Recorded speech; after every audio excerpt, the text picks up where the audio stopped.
What's up, everybody? Welcome to episode 9, right, Bernie? Yes, sir. 10. This is 9.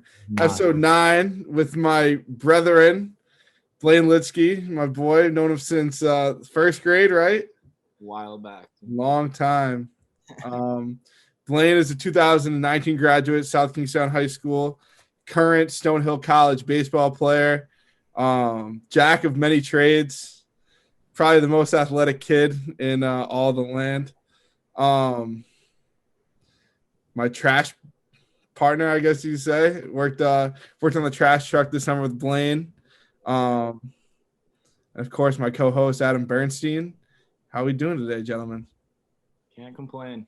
Can't complain. How about you, Bernie? Doing well. Yeah. Doing well as you can. Yes, sir. So Blaine, I guess the first question that I have for you, and then Bernie's going to ask you kind of the golden question is, how have you been dealing with the whole COVID-19 baseball shutdown, and now coming over and going back to college and starting workouts again? It's kind of like the first question I really have for you. Yeah. All right. So I guess it was like straight off, so coming back after we got kicked off campus and started the whole quarantine, figured out our season was shut down. It was kind of a more bummed out and kind of fired me up.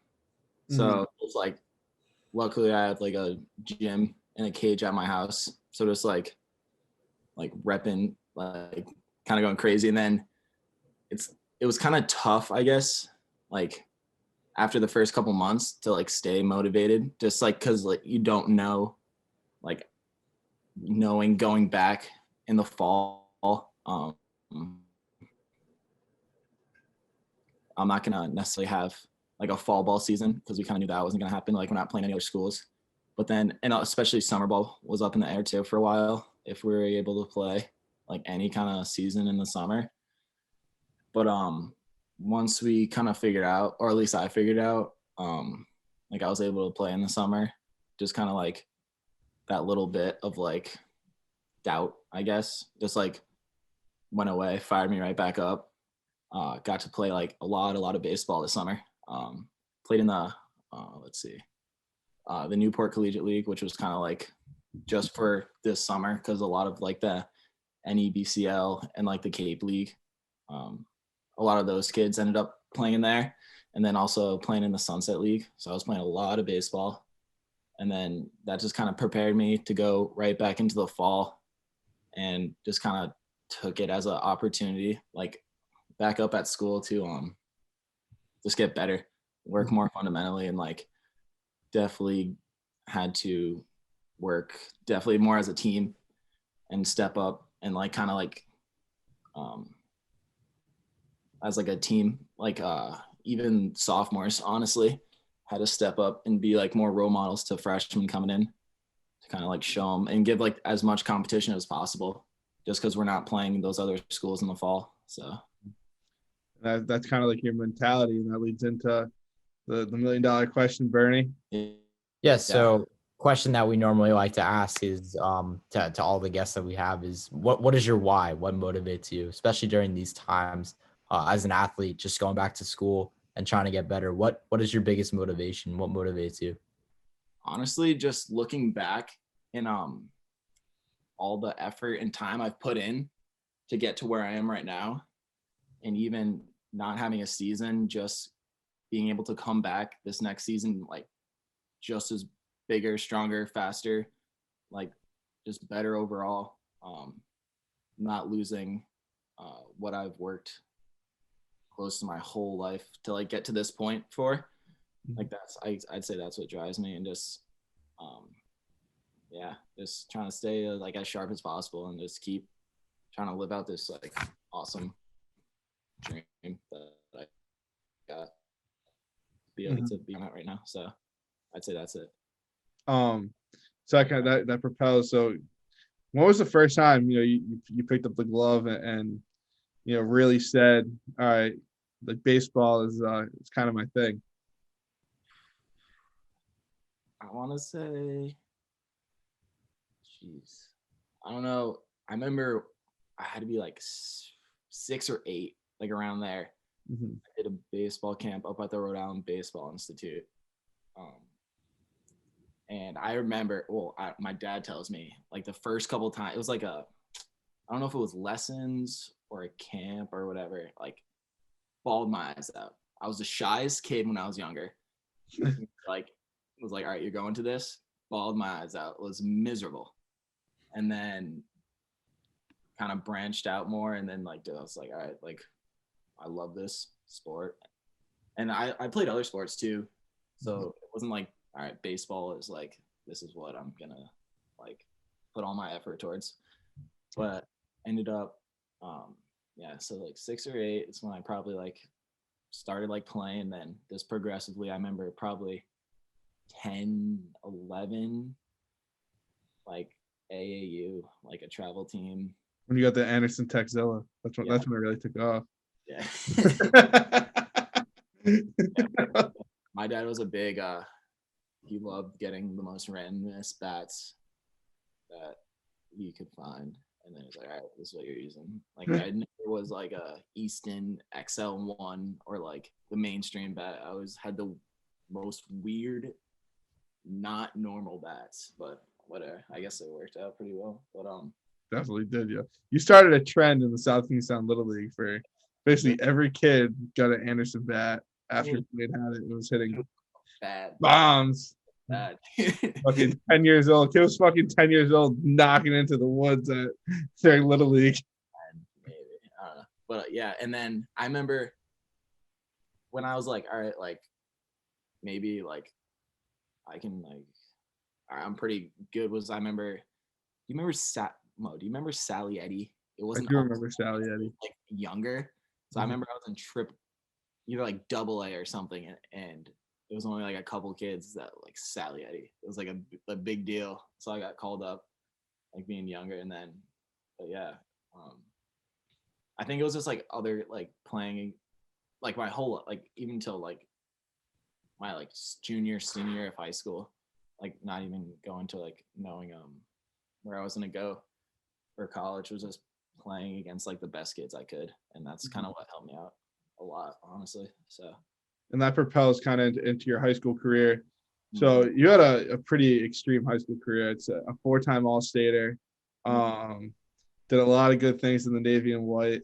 Yeah. Played under Coach Sorrow, who's an amazing baseball coach, and you had to play with some really good players. So you're a catcher, and your freshman year you had to play under Liam McGill. You got to make your transition to third base.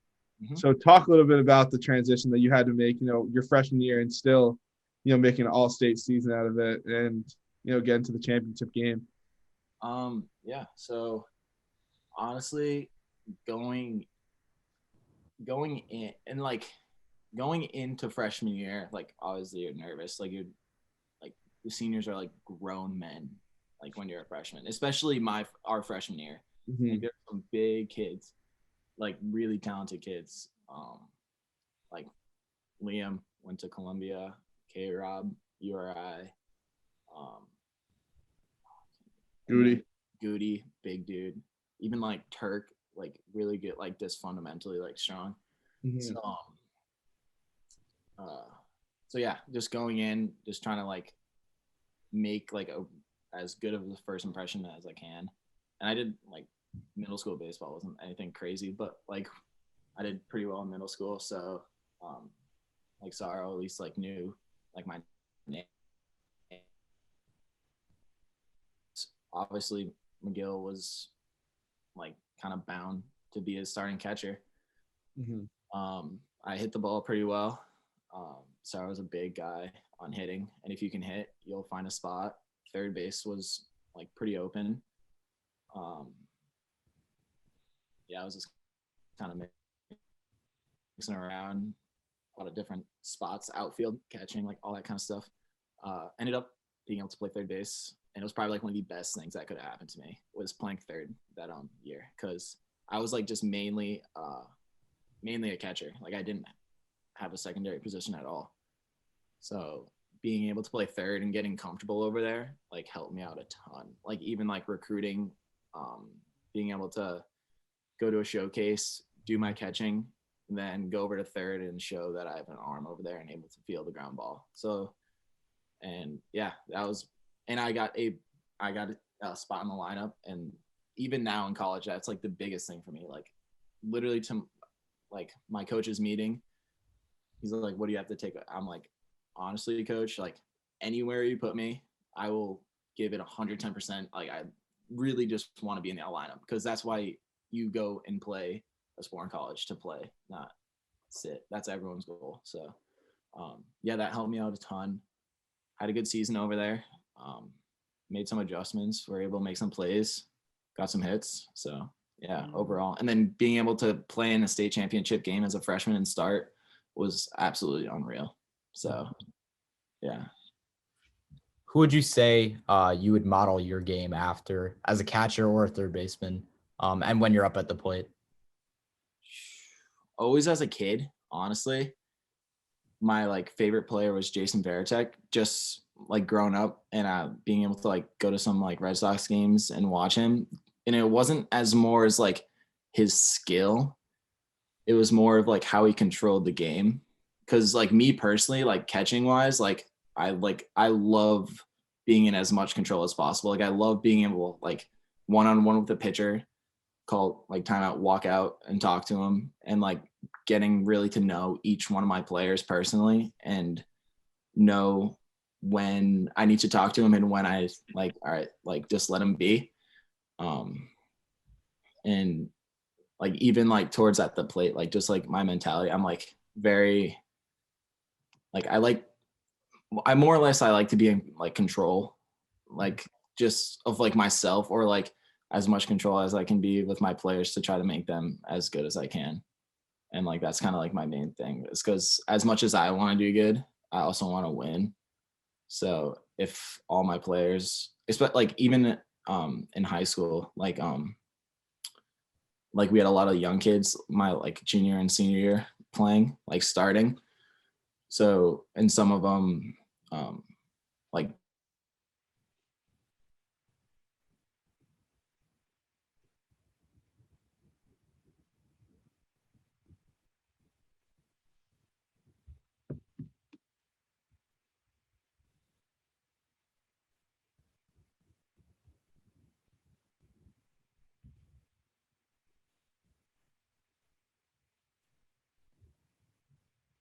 great players, but would lose back them. So being able to, what I like honestly really love, and just trying. Wait, can you hear me now? Yeah, now I can hear you. So am I still for? Yeah, you're better now. You froze up for a second. All right, where did I end off? You're just talking about you're having young kids on the team. And okay, yeah. So just with that like mentality of being able like having control of the game and like more control of the tempo and stuff, that's like a really big part that I like admire in like my aspect of the game, I guess. Yeah. And so kind of walk us through now. You get towards your junior year, you win a state championship, and you're entering your senior year with a lot of confidence. And talk a little bit about the recruiting process as you got down towards the end and decided to make the decision to go to Stonehill, and what it was like, your final games and I guess your years at SK, and how it's transitioned over to playing the college game. Okay, so I like rewind a little bit. Like I was like a really big show, like I did a lot of like showcases. I remember you missing school like every weekend or every like Friday and Monday. It was like in like 8th grade, dude. Like yeah. And like I am like beyond grateful for like the thing, like the opportunities because it was like a lot of it was like my dad was like, all right, you should go to this, you should go to that. And I was 8th grade freshman year. I was like, okay, like and it's kind of crazy how it works. So every other weekend I'd be at a showcase, like going all over New England, different schools, like perfect game, PBR, all that stuff. And for some kids, like that's like 95% of the ways kids get recruited. And like get scouted and all that stuff and end up finding their way to their school. And for me, that's just the complete opposite. That's not how it worked at all. It was summer going into my junior year, maybe. For my summer team, I played for the Rhode Island Prospects. I forget what tournament it was, but it was like teams got placed at like schools all over New England pretty much. And I never heard of Stonehill College ever. And that's where my team was placed to like play for the weekend. I think one of the assistant coaches at the time, he's not a coach anymore, but he was like just like doing the scoreboard, scorebook, stuff like that. I honestly played terrible, but the reason why, like what sparked him to like talk to me after the game was I hit a pop fly to second base, and I'm like kind of a dog. And I was like frustrated. I was like, oh, this is like annoying. So, but I like sprinted to second base right when I ran past second base, and then the kid dropped the ball, and like I got a double out of it. So I just like hustled my ass off. I did pretty good. Like I caught well. And after the game, he was like, I love like your hustle, like see a ton of potential, like really good behind the plate, blah, blah, blah. Called the head coach. He's going to come down tomorrow and watch you again. So he came down. Like I played like decent again. I caught again. I think then later that summer called me back for like a workout. The workout, I like don't think I've ever hit better in BP in my entire life. I put like 7 out. Like it was just like one of those moments where you just get like tunnel vision, and like it's like you're not thinking at all, and it's just like it's like adrenaline is pumping, like it's you and the head coach, and he's just throwing to you, and it's just like, all right, like got to do something. Like this is how like you got to do. Yeah. So I did really well. Ended up asked me, like did a tour, asked me if I wanted to play there. And at the time I was like still no clue like what I really wanted to do. Like very like few offers, I guess. So I was still kind of open. But and then I think I was like end of junior year, or junior year summer, beginning of senior year. It was like pretty much came down to like Stonehill or Wheaton College. Mm-hmm. And I just felt like they're both super, super small schools, like pretty similar besides Stonehill D2, Wheaton's D3, but Wheaton is still like a very, very competitive school, like baseball wise, like they're like really good. But just like overall Stonehill, I just felt more like that was more the choice. So I ended up picking Stonehill, and yeah, very weird though. Like I like very rarely will a kid go play at a school, and that's how for a tournament, and that's how he ends up going there. But that worked out. But yeah, like going like more back, like farther back, like playing against like good competition. Like even though I didn't, that's not how I got recruited. Going to these like showcases and whatnot, like playing against like kids that were committing to UConn, like URI and all these schools, like all throughout high school, like 110% reflected on like my success throughout high school and then going into college, like 110%. So that like, if I got anything out of that, like that's like the biggest thing. Is this exposure to like really, really good competition. And now you're a sophomore at Stonehill. Your freshman year, you did exceptionally well, and I know Bernstein has the exact stats in the couple of games that you guys had to play, but still as a freshman, that's really exciting. Bernstein, you want to take it away? That's right there. So, I believe it was 7 games played and 9 at bats. In those 7 games, he had 4 hits, and 4 walks, no strikeouts at all.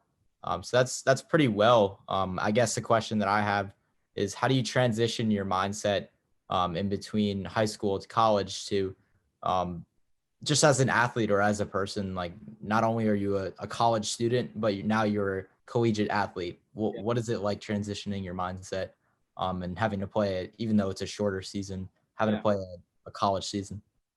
So it was definitely a huge jump, and it may sound selfish, but like throughout like freshman to senior year, like never was too used to like sitting like on the bench. Like it was like, and I imagine that, like I like expected that, like I'm a freshman, these kids all were their best on their high school team too, but I'm just like super competitive in that sense.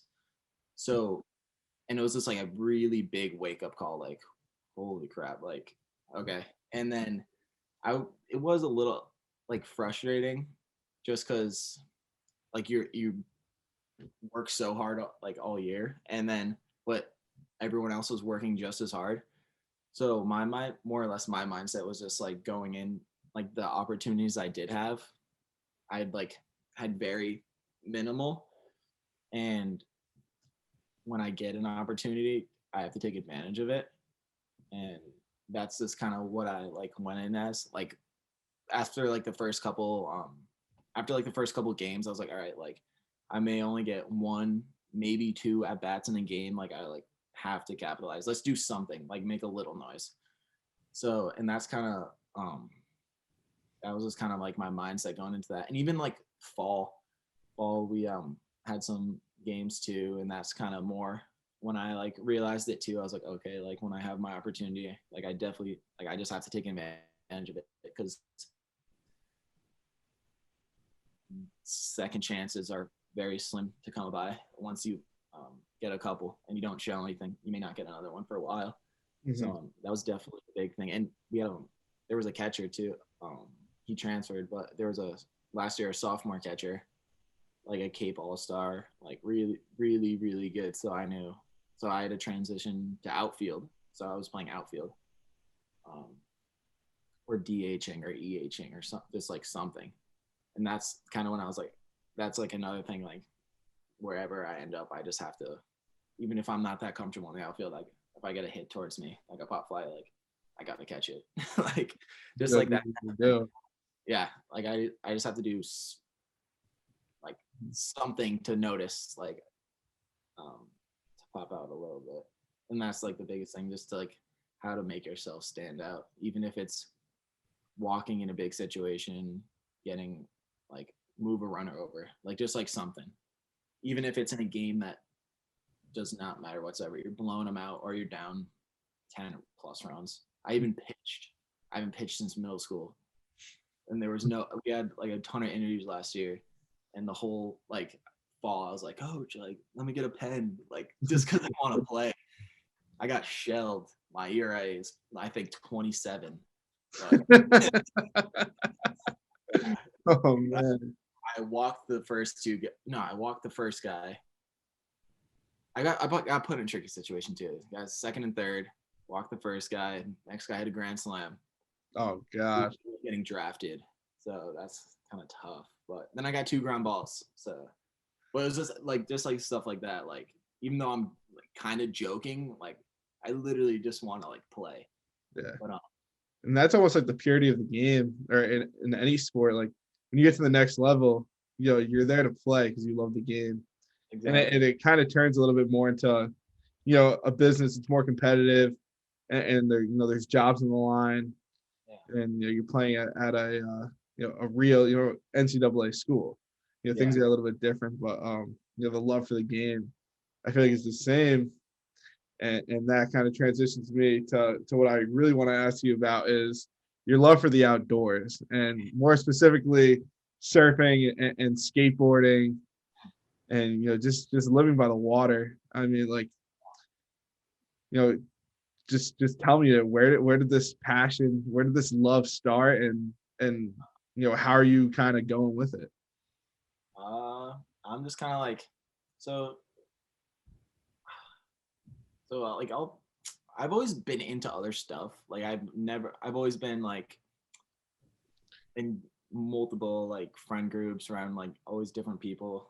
So I was always like exposed to other things, but I was always like in middle school I played like 3 sports. Like that was just kind of like my thing. Like I was just like an athlete. Then when you get to high school, you're just around just as many other people.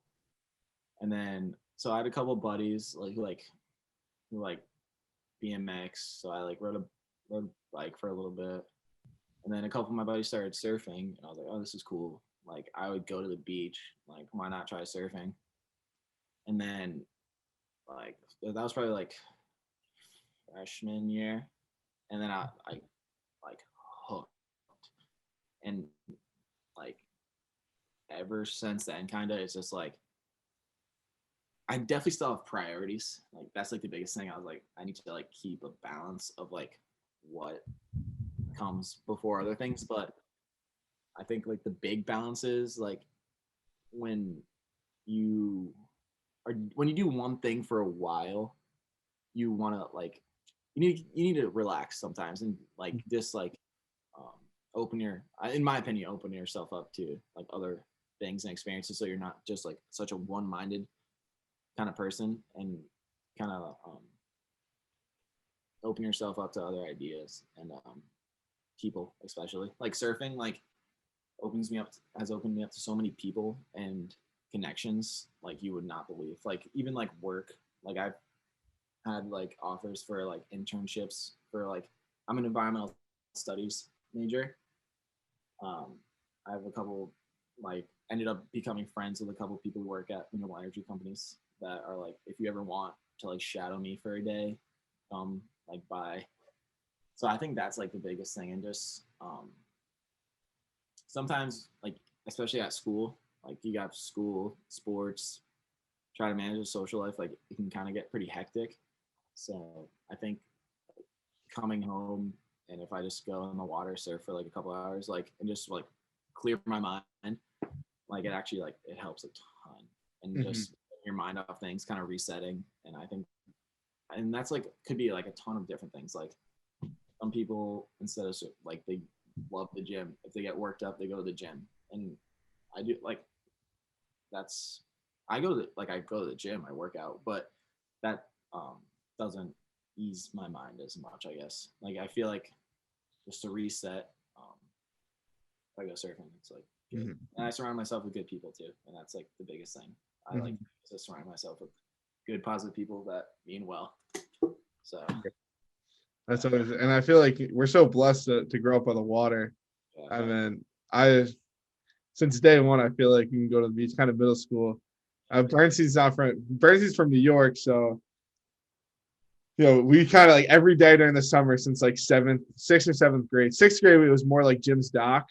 This dock we would go jump off of, and then seventh, eighth grade, and then through high school, Narragansett Beach, and now I feel like we go to East Matunic a little bit more. We take advantage of it, and I realized that when I went in the middle of nowhere, Massachusetts, for school. The closest thing I had was a little pond with a fountain in it at my school. I was like, we have it good, like good. So that's like, yeah, that's the biggest thing. And I don't know about you, Montana, but I could see myself settling down here. Hey, that's why I did. That's why I didn't leave.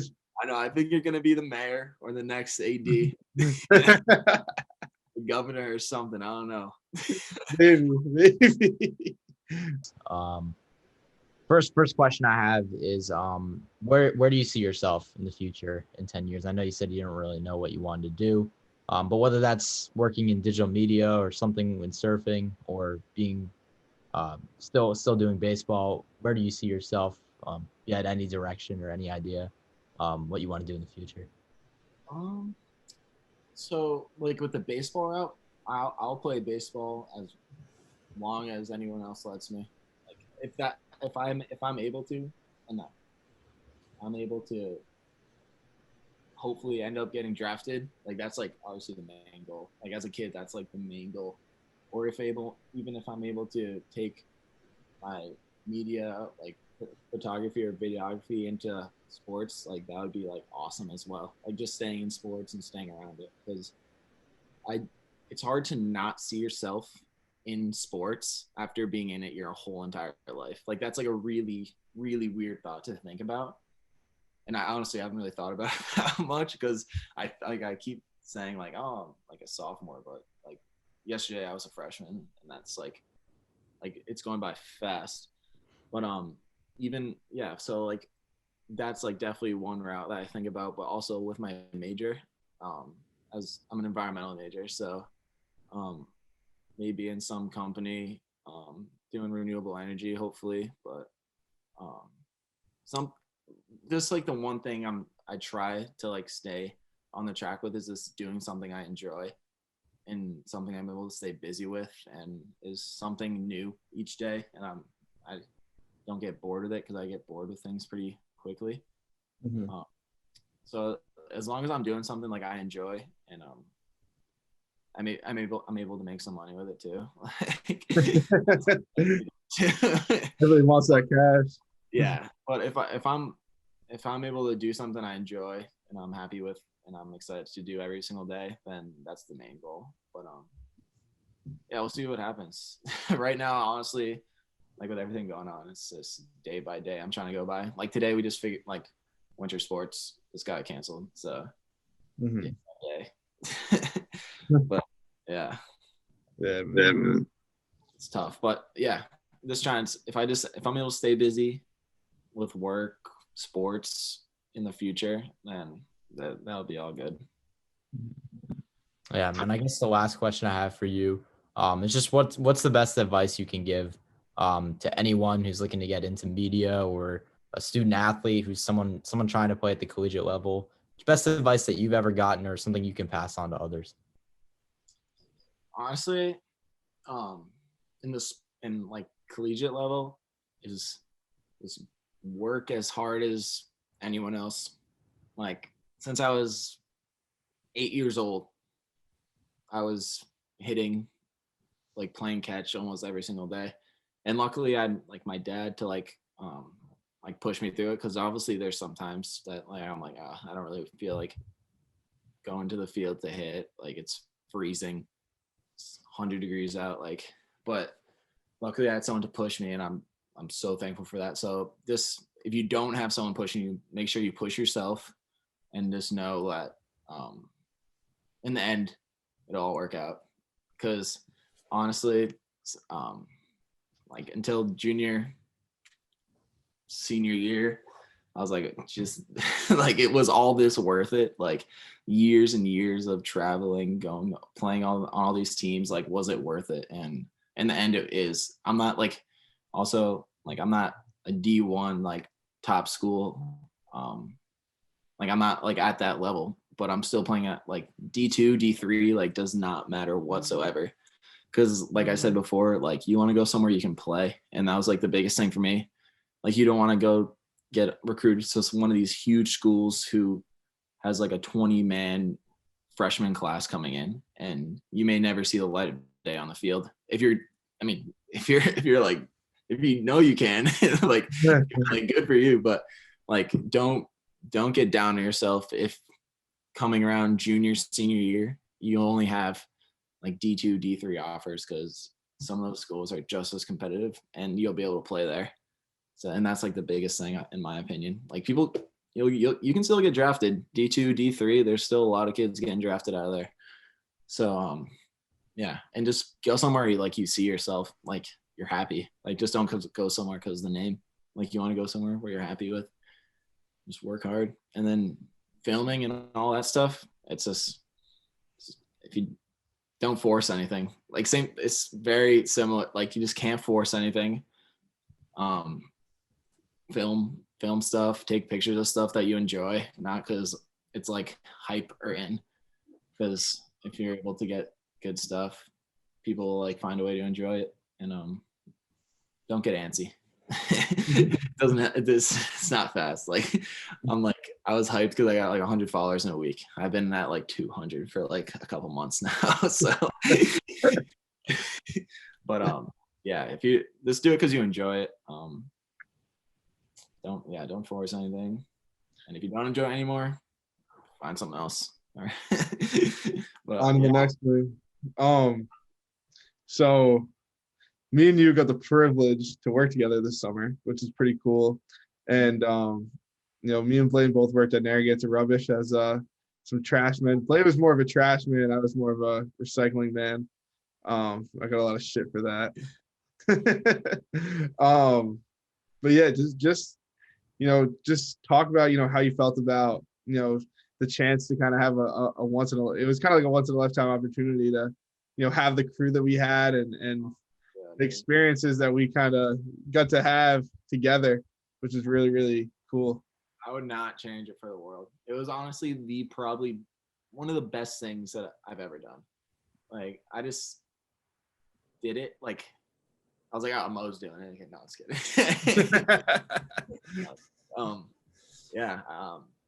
I like love, like, I'm a very manual labor kind of person. Like, I like moving around. Like, I couldn't see myself when like someone's like, oh, you just sit around all day. Like, I would like hate that.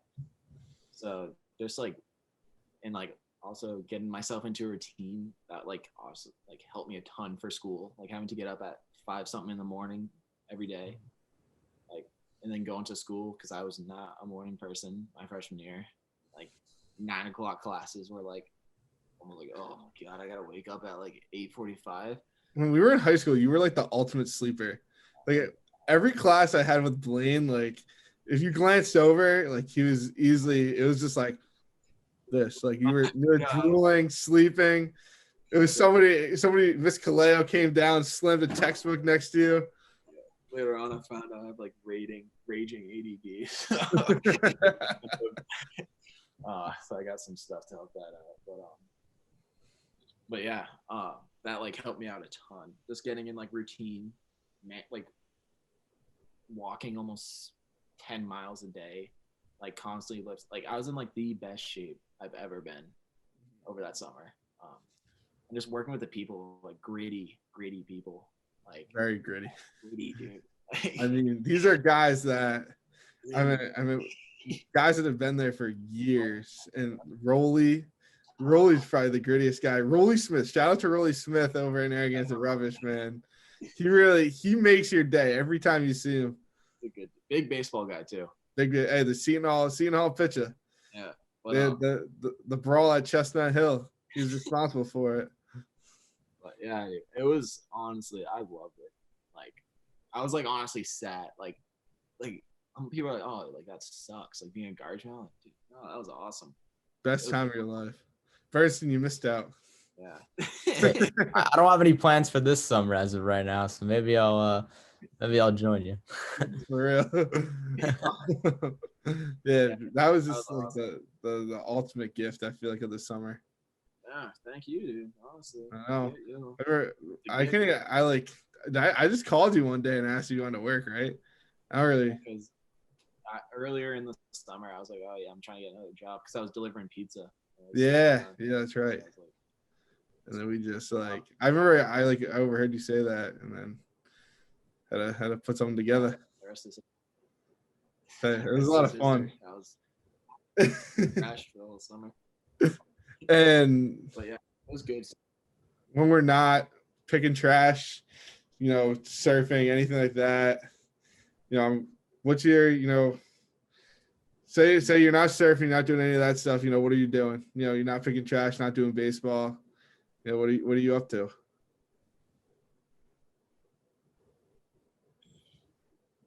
Not much, honestly. Driving around. Seawall. Want to hang out in the seawall? But no, yeah, hang out. Yeah. Just like I like cannot sit still, so I'm like always moving. Mm-hmm. If I'm like not doing stuff around the house, not working, not surfing or something, I'm always trying to find something to do. Like I probably should just hang out and like sit and watch TV sometimes, but that is like it's not really me, I guess. Like I need to stay busy, so I'm just trying to, even if it's, I don't know. I was running a lot, and stuff, so I was good. Probably should get back into that, but yeah, just trying to stay busy. Mm-hmm. And this also I want to bring to you. I ask you to, everybody that's kind of from Rhode Island, it's kind of like an either or kind of thing. So go pretty fast. It's like 5 to 10 questions. Okay. East Matunic or Narragansett Beach? East Matunic. Brickley's, or Nana's? Brickley's. Iggy's, Monahan's, or Aunt Carrie's? Do you like going up to the city more, or do you like staying down by the beach? By the beach. Are you more of a seawall guy or like Hazard Rocks? Seawall. Seawall guy. And finally, the best question is: are you a seafood peer? Like, do you like seafood? Big time seafood? Yeah.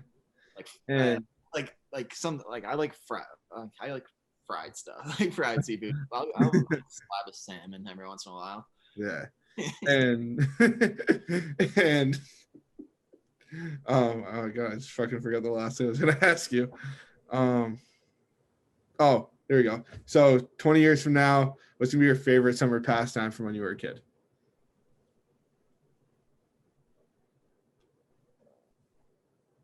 Yeah, honestly, like what I remember is like I don't know, like when we were in like middle school, like going to Narragansett Beach, like there was like always like a squad, and that was like, a lot of like kids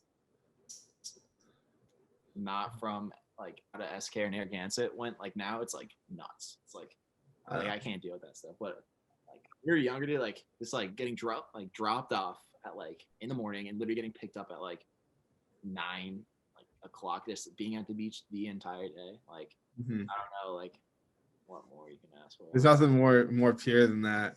To work, you know what I mean? no responsibilities. Your mom just gave you $20 and that was it for the day. You brought what you wanted to have for the day, and like that was it. You walked everywhere, usually in bare feet, jumping off Sprague Bridge. No cars, like that was like easy. Like I wish like I could just get dropped off now and not worry about it. Anything like, all right, see you later. Like I'll call you when I need to get picked up. Like yeah. But yeah, it's crazy. It's fast. Well, that's all we got for you, Blaine. Thank you for coming on with us. Good time. One of my good friends since day one. Since day one. Sure. It's been a long time. I mean, it's been like 14 years. I think we've known each other for now. Yeah. And then all throughout like travel basketball, like all that stuff. My god. Dude, I was thinking about that the other day, dude. I used to struggle so bad in conditioning. You're a big boy, dude. I was a big Still a big boy, but you were like a slow out of shape. Oh yeah. Now at least now I'm like quick. I'm in shape a little bit. Although the best memory I have is going to Blaine's 5th birthday party. Okay. And his dad telling me that there's a giant box of Pier Pizza. I go upstairs, I'm clearing out this Pier Pizza. And then like maybe an hour later, Blaine like eats like 3 Oreos and he's going to grab another one. His mom's like, that's enough cookies for tonight, kid. That's what you doing. You had the shooting sleeves, the buzz cut. Oh god. Kind of meatball, dude. I was killing it. I was a meatball. I was a certified meatball. We had a squad, man. That was probably one of the most fun teams I think I've ever been on. Good stuff. And we were blessed with like good kids to grow up with. So, but hey, that's it. Episode 8 of the Rhody Rumble. Thanks for having me, boys. Of course. Anything else you want to add? Any last words? Hope everyone stays safe and like tries to stay like as positive as possible, because right now it kind of sucks, especially like as like the spring comes around. Hopefully everyone gets their seasons in, is able to play. That's like the biggest thing right now. Like honestly, hope everyone gets to play. If not, just keep grinding, keep trying to have as much fun as possible. That's all you can really do right now. Hell yeah. Remember, day by day. That's all you can do right now. Day by day, we get better and better, baby. Yep. That's how it is. Well, hey, everybody, thank you so much. As always. Yeah. Peace out.